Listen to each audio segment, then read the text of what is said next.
First question देखिए, what is the size of the following union. इस union की size क्या होगी।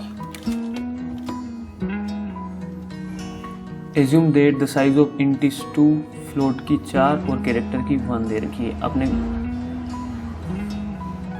ओके और ये देखिए दिया हुआ यूनियन टैग, यूनियन को डिफाइन कर रखा है, टैग इसका नाम है इंट ए, फ्लोट बी, कैरेक्टर सी।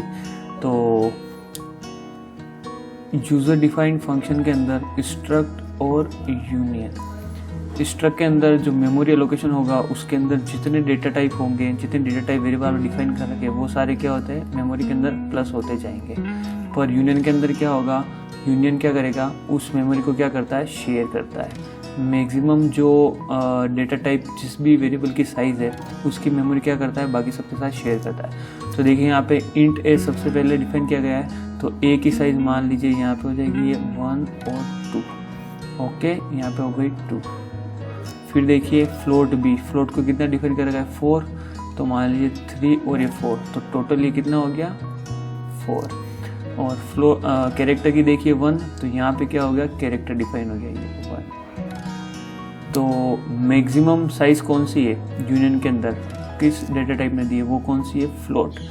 तो इसका जो मैक्सिमम साइज देखिए क्या है 4, तो इसकी मैक्सिमम साइज क्या होगी 4। ध्यान रखना है आपको 4 होगी। अगर यही बात स्ट्रक्ट की होती तो स्ट्रक्ट के अंदर क्या होता है, इंट की साइज कितनी है 2 प्लस फ्लोट की साइज कितनी है 4 प्लस कैरेक्टर की साइज कितनी है 1, तो ये क्या होता है 4 5 7, तो यहाँ पे आंसर हो जाता है 7। तो अभी हमारा आंसर क्या है यूनियन के अंदर 4। सेकेंड क्वेश्चन देखिए, what is the output of the following programme. इस प्रोग्राम को आपको आउटपुट बताना है। तो देखिए सम एन, यहाँ पे क्या हुआ, रिकर्सिव फंक्शन कॉलिंग हो रही है। यहाँ देखिए सम एन, और यहाँ पे इसको क्या हुआ, रिकर्सिवली कॉल हो रहा है वापस बार बार सम। ओके सम वाला जो फंक्शन है। तो देखिए मेन के अंदर चलते हैं, प्रिंट है %d, जो भी होगा सबसे पहले प्रिंट है भी फंक्शन एग्जीक्यूट करेगा। सम ऑफ 5, तो 5 की वैल्यू सबसे पहले कॉल होगी, तो 5 कहाँ पास होगा इस वाले फंक्शन के अंदर, तो देखिए 5 यहाँ पास हुआ। ओके अब देखिए इफ़ 5 इज लेस देन 1, क्या 5 1 से छोटा है। ये वाला स्टेटमेंट तभी एग्जीक्यूट होगा जब 5 इज लेस देन 1 होगा। तो हम कहाँ जाएंगे, एल्स के अंदर जाएंगे, रिटर्न क्या करेगा n की वैल्यू क्या है 5, यहाँ लिख रहा हूँ मैं 5 प्लस सम ऑफ n-1। अब देखिए यहाँ पे सम ऑफ n-1 क्या होगा, 5 की वैल्यू यहाँ रखी तो क्या हो गया 4। अब 4 वापस कहाँ पास होगा, इसके अंदर 4 आया, क्या 4 1 से छोटा है, नहीं है, तो वापस क्या आएगा, रिटर्न n प्लस n की वैल्यू अब क्या हो गई यहाँ पे 4, तो मैं लिख रहा हूँ 4 प्लस फिर n की वैल्यू क्या हो गई यहाँ 4 माइनस 1 क्या हो गया 3 पास हुआ, 3 1 से छोटा है क्या, नहीं है, तो यहाँ क्या हो गया, वापस रिटर्न क्या करेगा 3 प्लस, तो ये क्या हो गया 3 प्लस। अब 3 की वैल्यू यहाँ रखी तो 3 क्या हो जाएगा, 3 माइनस 1 क्या हो जाएगा 2 पास हुआ, 2 क्या हो जाएगा 2 क्या 1 से छोटा है, नहीं है, रिटर्न क्या करेगा वापस 2 प्लस। ओके 2 की वैल्यू रखी क्या हो गया 1 पास किया, 1 क्या 1 से छोटा है, नहीं है, ध्यान रखना 1 से छोटा नहीं होता है, तो क्या हो जाएगा वापस यहाँ जाएगा, ये क्या हो जाएगा 1 प्लस। अब देखिए यहाँ वैल्यू रखी मैंने 1 माइनस 1 क्या हो गया 0 गया पास हो 0, क्या 0 1 से छोटा है, हाँ है, रिटर्न क्या करेगा n रिटर्न क्या, तो रिटर्न क्या हो गया 0, और ये क्या होगा, अब देखिए रिटर्न टोटल वैल्यू क्या आ जाएगी यहाँ पे 5 6 7 8 9 10 11 12 13 14 15, तो जो printf आउटपुट में निकलेगा क्या निकलेगा %d, तो आंसर क्या हो जाएगा 15। तो इस वाले क्वेश्चन का आंसर क्या है 15। उम्मीद है आपको समझ में आया होगा। थर्ड क्वेश्चन देखिए, uses of preemption and transaction rollback. Preemption और ट्रांजैक्शन रोलबैक का यूज़ कहाँ है, इनमें से बताना है। Unauthorise uses of data file, deadlock situation, data manipulation और फाइल प्रिम्पशन। तो इसका जो आंसर है वो क्या है, डेडलॉक सिचुएशन है। क्योंकि अगर हम प्रिम्पशन का यूज़ कर रहे हैं तो ऑब्वियस सी बात है डेडलॉक होगा ही नहीं। प्रोसेस डेडलॉक में जाने से पहले, जैसे P1 है, किसी रिसोर्स को इसने होल्ड कर रखा है, ओके, और कोई P2 रिसोर्स है, ये भी चाहता है कि मैं P2 को होल्ड करूँ, तो ये क्या करेगा, P1 को क्या करेगा, प्रिम्प्ट कर देगा, इसको क्या कर देगा, प्रिम्प्ट करके कहाँ डाल देगा, वेटिंग या ब्लॉक स्टेट के अंदर, और P2 को रिसोर्स दे देगा। अगर ज़्यादा समय पर इसके पास रहेगा तो इसको भी प्रिम्प्ट कर देगा और इसको वेटिंग के अंदर डाल देगा, और P1 को प्रोसेस वापस अलोकेट कर देगा, ओके। और ट्रांजेक्शन रोल बैक देखिए, इसके अंदर क्या होगा, मान लीजिए कोई T1 ट्रांजेक्शन है और T2 ट्रांजेक्शन है, और यहाँ पे कोई स्टेटमेंट एग्जीक्यूट हुआ है, तो किसी कारण से जो ट्रांजेक्शन है वो डेडलॉक के अंदर फंस रहा है, तो ये क्या करेगा, पूरा जो ट्रांजेक्शन उसको क्या कर देगा, रोल बैक कर देगा। अगर वो ट्रांजेक्शन ही नहीं रहेगा तो डेडलॉक होने का सवाल ही पैदा नहीं होता। ओके, तो इसका जो आंसर है वो क्या है, डेडलॉक सिचुएशन। फोर्थ क्वेश्चन देखिए, the dash language was originally designed as the transformation language for style sheet. तो इसका आंसर है ये XSTL, ये आपको ध्यान रखना है। Okay, XSTL। तो XSTL की फुल फॉर्म क्या है, extensible style sheet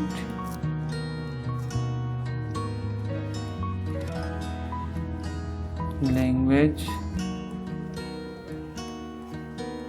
transformation. Okay, इसकी फुल फॉर्म है। फिफ्थ क्वेश्चन देखिए, views are useful for dash unwanted information and for collecting together information from more than one relation into a single view.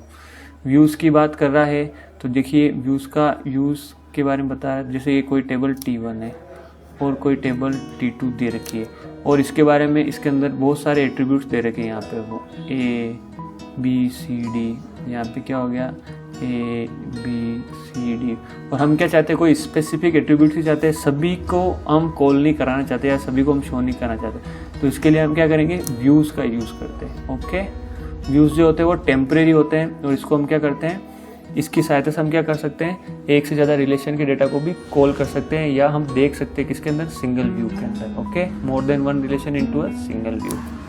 तो इसका जो answer है वो क्या, hiding. Views are useful for hiding. हम क्या कर रहे हैं, जो एट्रीब्यूट हमें नहीं चाहिए बाकी उन सबको क्या कर रहे हैं, हम हाइड कर रहे हैं। और जिन एट्रीब्यूट की, एट्रीब्यूट यानी कॉलम है ना, एट्रीब्यूट का अर्थ क्या बोल रहा हूँ मैं, कॉलम। जिन कॉलम की हमें आवश्यकता है वही बता रहा हूँ मैं, और इसके अलावा जिस रिकॉर्ड को हमें देखना है वो ही हम आउटपुट के अंदर शो कर रहे हैं, किसकी सहायता से, व्यू। नेक्स्ट क्वेश्चन देखिए, the hit ratio of a translation look aside buffer TLAB is 80%। Hit ratio कितना दे रखा है, 80%, means 0.8। It takes 20 nanosecond to search TLB। TLB का टाइम दे रखा है 20 nanosecond. 100 nanosecond to access main memory. Main memory access time दे रखा है 100 nanosecond. The effective memory access time, तो आपको क्या निकालना है, इफेक्टिव मेमोरी एक्सेस टाइम। तो देखिए ये क्या हो गया आपका TLB। ओके, उसके बाद कहाँ सर्च करेगा, ये मेन मेमोरी के अंदर। तो सबसे पहले जैसे CPU ने कोई रिक्वेस्ट भेजी, ओके, CPU ने कोई रिक्वेस्ट भेजी, तो सबसे पहले डेटा कहाँ सर्च होगा, TLB के अंदर। तो अगर वो डेटा मिल गया तो क्या हो गया, वो हिट। ओके, डेटा मिल गया तो हिट। मान लिया वो डेटा यहाँ नहीं मिला तो वो क्या हो गया, TLB miss. Okay, TLB miss को मैं ऐसे लिख रहा हूँ और ब्रैकेट, और अगर डेटा यहाँ नहीं मिला तो फिर उस डेटा को कहाँ सर्च किया जाएगा, डेटा यहाँ नहीं मिला तो वो कहाँ जाएगा, मेन मेमोरी के अंदर। ओके, और मेन मेमोरी के अंदर जाएगा, उसके बाद उस मेन मेमोरी के डेटा को वापस लेके आना। उसके अंदर कितना टाइम लगेगा, M। ओके, तो ये ओवरऑल टाइम लगेगा अगर एक TLB के अंदर डेटा सर्च किया जाता है। डेटा सर्च किया तो अगर किया है तो डायरेक्ट मिल गया तो T, नहीं मिला तो क्या हो जाएगा, TLB मिस, और मेन मेमोरी से वापस डेटा फेच करने में लगा हुआ टाइम ये क्या हो जाएगा, M। तो यहाँ पे वैल्यू पुट कर दीजिए, T की वैल्यू क्या है 20 नैनोसेकेंड प्लस TLB मिस कितना है, यहाँ पे मिस कर सकते हो, हिट क्या 8, तो मिस क्या हो जाएगा 0.2। तो ये क्या हो जाएगा 0.2 into main memory access time कितना है 100 प्लस यूनिट देख लीजिए यहाँ पे नैनोसेकेंड सेम है इसलिए मैंने लिखा हूँ। मेन मेमोरी एक्सेस टाइम कितना है 100, तो क्या जाए 20 प्लस ये गया यहाँ से, नहीं क्या हो गया 20 प्लस 100, टोटल कितना हो गया 140 नैनोसेकेंड। तो हमारा आंसर जो निकल गया क्या आ गया 140 नैनोसेकेंड। नेक्स्ट क्वेश्चन देखिए, which of the following is the size of network bit and host bit in a class IP address. तो देखिए क्लास A आईपी एड्रेस के अंदर आपको पता होना चाहिए नेटवर्क बिट। तो देखिए फर्स्ट बिट जो क्या रहता है रिजर्व रहता है। ओके, फर्स्ट बिट क्या रहता है रिजर्व रहता है, और उसके बाद कितने बिट बचे 7 बिट, और यहाँ कितने बचे 24। क्यों, ओवरऑल ये कितने बिट का होता है 32। ओके, फिर नेक्स्ट देखिए अगर B की भी हम बात कर लेते हैं यहाँ पे, तो B कैसे हो जाएगा 1 0, 2 बिट रिजर्व रहेंगे, फिर यहाँ पे कितना बचा 14 बिट और यहाँ कितना बचा 16। ये पूरा नेटवर्क है ना, नेटवर्क आईडी। तो ये क्या हो जाएगा होस्ट आईडी दोनों के अंदर। ये क्या हो जाएगा नेटवर्क आईडी बिट मतलब, और ये क्या हो जाएगा होस्ट आईडी बिट। ओके, सी के अंदर क्या हो जाएगा 3 बिट रिजर्व रहते हैं 110। इसके बाद कितने बिट बचे, तो देखिए होस्ट आईडी के अंदर कितने बिट हो जाएंगे यहाँ पे 8, और यहाँ पे अगर 3 बिट चले गए तो यहाँ कितने बिट बचे 21। ओके, ये टोटल बिट कितना होगा 24, यहाँ पे ये टोटल कितना होगा 16, और यहाँ पे टोटल कितना होगा 8 में से 1 बिट रिजर्व बचा 7, 16 में से 2 बिट गए बचा 14, 24 में से 3 बिट गए बचा 21। ये इंपॉर्टेंट है और इसके ऊपर क्वेश्चन इसी तरीके से डायरेक्ट आते हैं। तो हमारा आंसर क्या हो गया ए, 7 बिट क्या होगी नेटवर्क बिट और 24 क्या होगी होस्ट। 8th क्वेश्चन देखिए, given the IP address 201.14.78.65 and subnet mask 255.254। तो आपको सबनेट एड्रेस निकालना है, या इसका आप बोल सकते हैं आप नेटवर्क आईडी निकालना है। ओके, तो इसको करने का तरीका क्या है, आपको क्या करना है दोनों को एंड करना पड़ेगा। तो देखिए मैं कर रहा हूँ 201.14.78.65 को मैं ओपन कर रहा हूँ क्योंकि ये क्लास सी है, और मैं इनको अगर 25 के साथ 255 के साथ एंडिंग करूँगा तो सेम आएगा। यहाँ देख लीजिए आप, पहले मैं इसको ओपन कर देता हूँ 65 को, तो ये क्या हो जाएगा 128.0, ये 64, फिर 32 ऑफ है, 16 ऑफ है, 8 ऑफ है, 4 ऑफ है, 2 ऑफ है और 1 ऑन है। 1 2 3 4 5 6 7 है। ओके, और ये क्या आ जाए लिख लिए 255 डॉट, यहाँ पे कितना 224। तो ये क्या हो गया देखिए, फर्स्ट बिट कितना देगा 128, सेकंड बिट कितना देगा 64, तो 128 प्लस 64 कितना हो 192, और 192 प्लस 32 कितना हो गया 224, और बाकी सारे क्या हो जाएंगे 0। तो यहाँ क्या करूँगा मैं एंड। ओके, जब कभी भी आपको नेटवर्क आईडी निकालनी है तो आपको क्या करना है, आईपी को सबनेट मास्क के साथ एंड करना है।